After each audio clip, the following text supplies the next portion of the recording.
Now we're looking at number 10 in our series on making friends for God, on witnessing, the right way to witness, learning lessons. This one's entitled An Exciting Way to Get Involved. And truly it should be exciting. It should be something that is, what could you say, a burden or something that we dislike doing. We should be happy to share the good news. That's really what it's all about as Christians, isn't it? Telling other people about what God has done for us and inviting them to experience the love of God and his salvation in the same way that we have. But let's look at just one of the stories we're given. We're given Genesis, Exodus, 1 Corinthians, and a whole series in Acts as well as Matthew, but we don't have time right now to go through all of that. You can listen to our discussion on audio when we go through this in a lot more detail.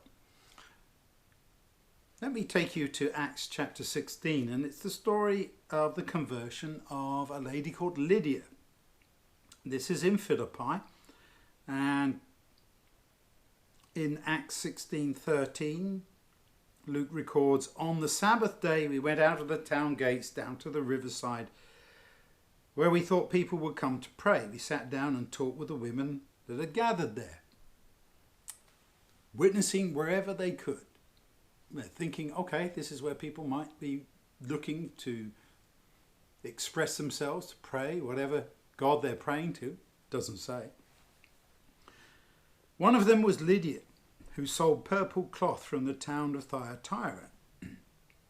She worshipped God, and she listened to us. When it says she worshipped God, that will be an indication that she was a follower of the Jewish religion. The Lord opened her mind to what Paul was saying, and she accepted what he told her.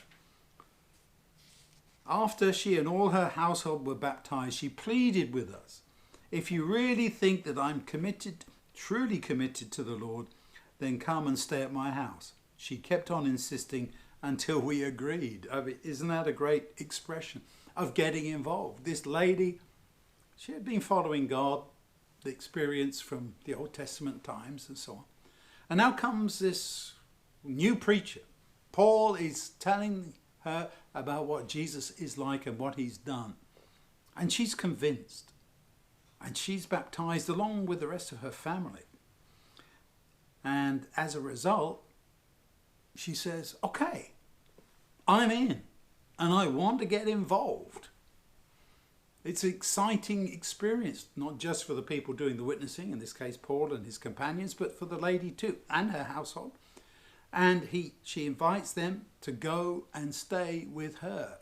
There are practical results in conversion, and we shouldn't be blind to this, because it's important that people demonstrate their newfound faith, to say, this is really what I now believe, and I'm so glad that I'm a Christian, I'm following Jesus, and I want to be part of what's going on. And of course, it says here that she was involved in this selling of the purple cloth. Now that was a very expensive commodity, produced by dyeing cloth with the extract of a certain kind of seashell, mussel on the Mediterranean coast, that dyed things purple, and this is what royalty wore and so on. So she was in what you might call a high-class business, and I'm sure that she used her resources, her funding, to help Paul and Luke and everybody else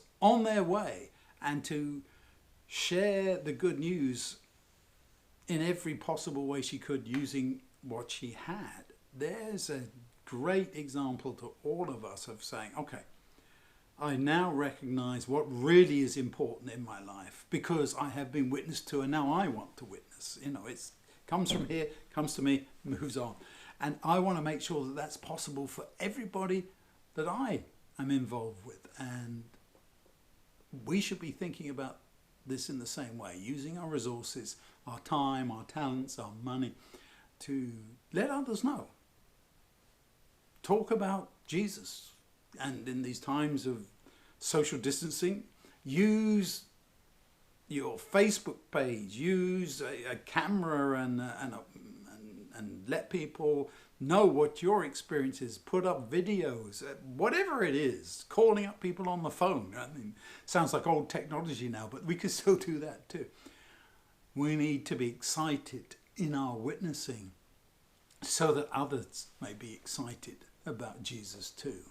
Isn't that a wonderful motto? Something I'll leave with you to think about.